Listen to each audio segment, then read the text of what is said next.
hour from Tokyo, on a small island, there is a Roman bath under a stained glass dome. It was built in 1930 inside an inn that began 8 centuries ago as a temple. It sounds invented. It isn't. These are 4 real ryokan you can still check into, where steam, stone, water and wood quietly stop behaving like the ordinary world.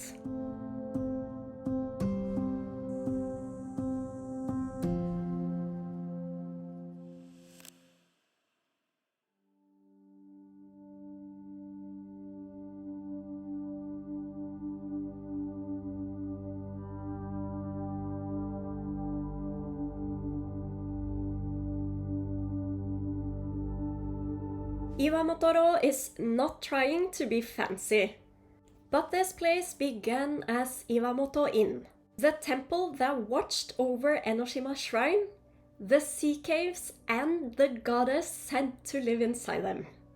And once you know that, the building starts to feel different.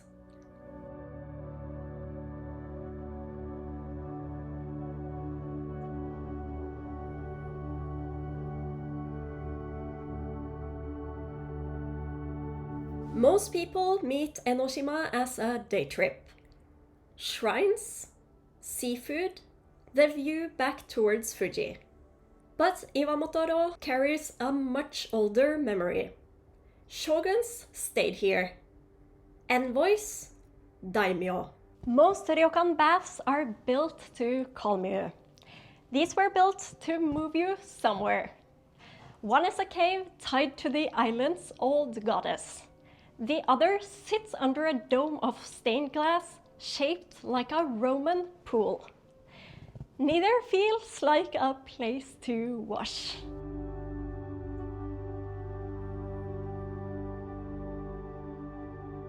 The surreal feeling here does not come from decoration.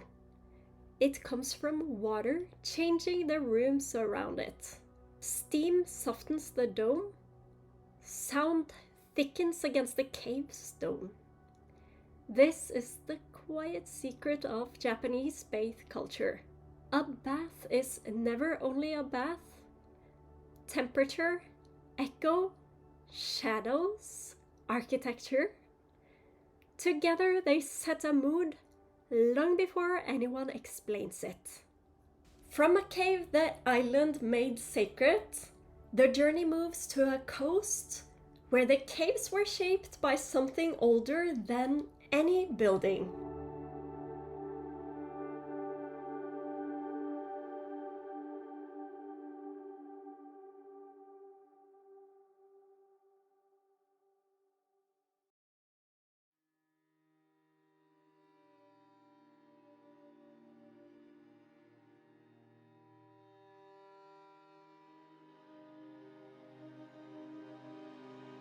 On the Pacific edge of Chiba, Ubarakan hides its bath behind the rock. You do not simply walk to the water. You enter the cliff. A tunnel pulls you through stone until the space opens toward the sea. This is the kind of place that should be impossible. But it is real.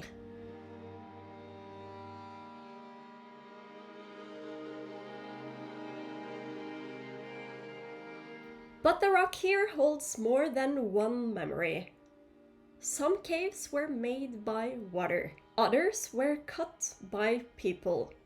Near this coast are wartime caves, said to have sheltered small boats meant never to return. So the feeling at Ubarakan is not simple beauty.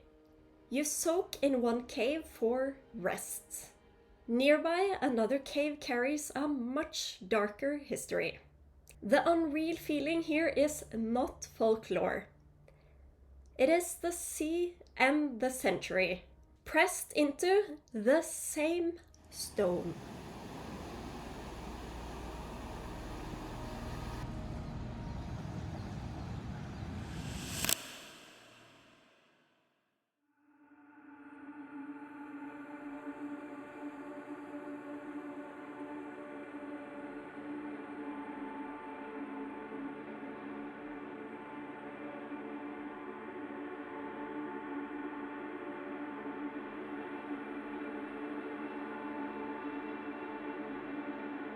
And then there is Kanaguya.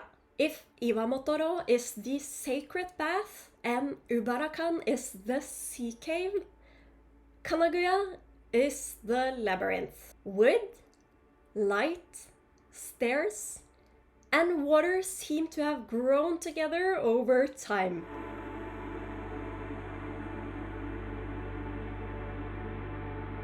The first time you see Kanaguya, it feels impossible. Not because it's grand, but because it balances belief, craftsmanship, and time. Kanaguya's most iconic building is Sekizenkan. Completed in 1936, it rises in 4 wooden stories, joined with traditional craftsmanship, now protected as a cultural property. Even the inn's name points down into the detail. Kanagu, the metal fittings.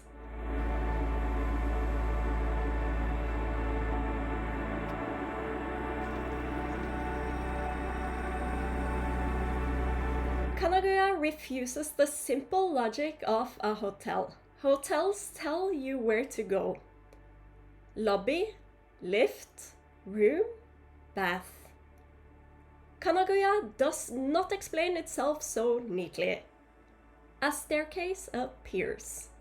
A hallway bends. A window glows from a direction you did not expect.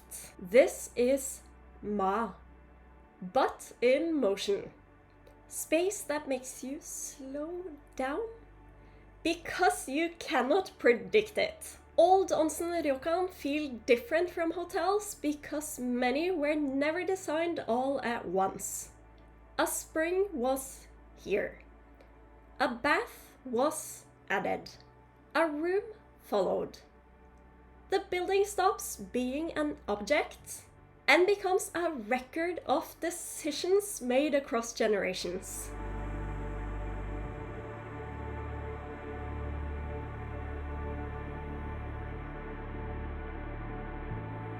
People say this place feels like Spirited Away, but the truth is simpler.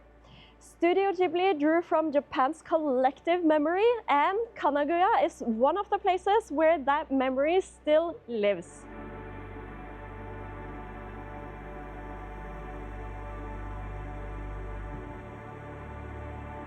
Some ryokans feel designed. Others feel discovered. Kanaguya feels remembered.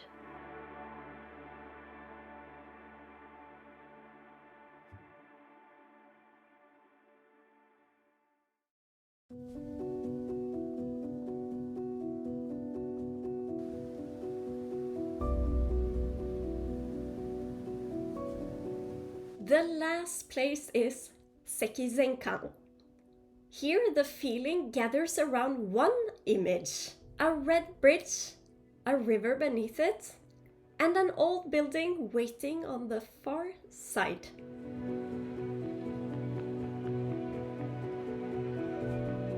Sekizenkan's main building dates to 1691. The rooms are plain. The structure does not hide its years. It feels less like a preserved attraction and more like a place still keeping the habits of another century.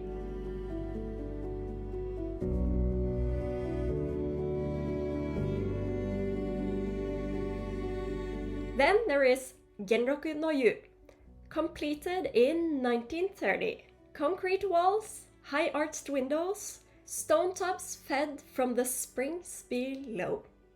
Light falls from above. Steam rises into it. The room becomes almost theatrical.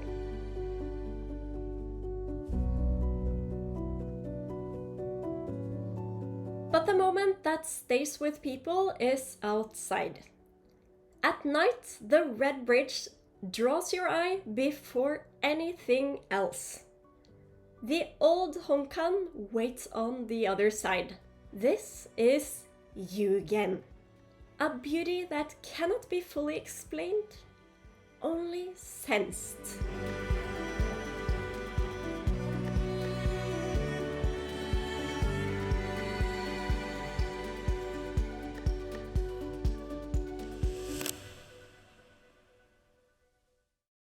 I think this is why these places matter.